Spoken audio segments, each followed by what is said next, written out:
Hi hello ನಮಸ್ಕಾರ ಸ್ನೇಹಿತರೆ. ಇಲ್ಲಿ ಕೊನೆಗೂ ದೃಷ್ಟಿಯ ಬಿಳಿ ಬಣ್ಣದ ಸತ್ಯ ರಿವೀಲ್ ಏನೋ ಆಯಿತು. ಹಾಗಿದ್ರೆ ದತ್ತ ಏನು ತೀರ್ಮಾನ ತೊಗೊಂಡ್ರು, ಇಲ್ಲಿ ದೃಷ್ಟಿಯನ್ನು ಒಪ್ಪಿ ಅಪ್ಪೆ ಬಿಟ್ಟರೆ ಏನಾಯಿತು, ಏನು ಕತೆ ತಿಳ್ಕೊಬೇಕು ಅಂದರೆ ಈಗಲೇ ನಮ್ಮ ಈ ಚಾನಲ್ನ ಸಬ್ಸ್ಕ್ರೈಬ್ ಮಾಡಿ, ಹಾಗೆ ಒಂದು ವಿಡಿಯೋವನ್ನು ಪೂರ್ತಿಯಾಗಿ ನೋಡೋದನ್ನು ಯಾವುದೇ ಕಾರಣಕ್ಕೂ ಕೂಡ ಮರಿಬೇಡಿ.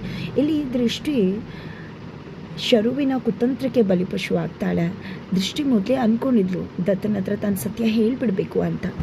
ಅದೇ ಕಾರಣಕ್ಕೋಸ್ಕರನೇ ಇಲ್ಲಿ ಶರು ಕುತಂತ್ರ ಮಾಡಿದಾಗ ಇಲ್ಲಿ ದೃಷ್ಟಿ ಅದನ್ನು ಎದುರಿಸ್ತಾಳೆ. ಇಲ್ಲಿ ಅಮ್ಮ ಚೆನ್ನಮ್ಮವ್ರು ಬಂದು ಮಗಳನ್ನ ಎಳ್ಕೊಂಡು ಹೋಗೋಕೆ ನೋಡ್ತಾರೆ. ಬಟ್ ದೃಷ್ಟಿ ಮಾತ್ರ ಎಳ್ಕೊಂಡು ಹೋಗೋದಕ್ಕೆ ಅವಕಾಶ ಮಾಡಿಕೊಡುವುದಿಲ್ಲ. ತನ್ನ ಗಂಡನನ್ನು ಹೋಗಿ ಅಪ್ಕೋತಾಳೆ. ಇಲ್ಲಿ ದೃಷ್ಟಿ ನಿಜ ಬಣ್ಣ ಆ ಒಂದು ನೀರಿನಲ್ಲಿ ಕಳಚಿ ಬೀಳಬೇಕಿದ್ರೆ ನಿಜವಾಗ್ಲೂ ಕೂಡ ಇಡೀ ಎಲ್ಲರೂ ಕೂಡ ಶಾಕ್ ಆಗ್ತಿದ್ದಾರೆ. ಅಲ್ಲಿ ಅಬ್ಬಕ್ಕ, ಇಲ್ಲಿ ಶರು, ಹೇಮ ಎಲ್ಲರೂ ಕೂಡ ಇದ್ದಾರೆ. ಈ ಕಡೆ ದತ್ತ ಅಂತೂ ದೃಷ್ಟಿ ಬಣ್ಣವನ್ನು ನೋಡಿದ್ದೆ ಕುಸ್ತು ಹೋಗಿಬಿಡ್ತಾರೆ.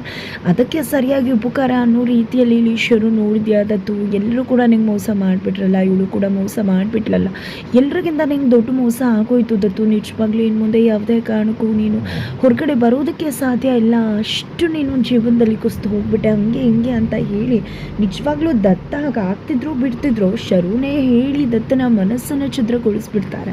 ಈ ಕಡೆ ಸತ್ಯ ಹೇಳೋಣ, ಯಾಕೆ ರೀತಿ ಆಯಿತು, ಯಾಕೆ ರೀತಿ ನಾನು ಇರಬೇಕಾಯ್ತು ಅನ್ನೋ ವಿಷಯವನ್ನು ಚೆನ್ನಮ್ಮ ಮತ್ತು ದೃಷ್ಟಿ ಹೇಳೋಕ್ಕೆ ಟ್ರೈ ಮಾಡ್ತಾರೆ ದತ್ತಾಗೆ. ಬಟ್ ದತ್ತ ಅದಕ್ಕೆ ಅವಕಾಶ ಮಾಡಿಕೊಡೋದಿಲ್ಲ. ಎಲ್ಲರೂ ಮೋಸ್ಕರು ಹಾಗೆ ಹೀಗೆ ಅಂತ ಹೇಳಿ ಹುಚ್ಚಿನ ಥರ ಆಗಿಬಿಡ್ತಾರೆ. ತದನಂತರ ಮನೆಗೆ ಬರ್ತಾರೆ.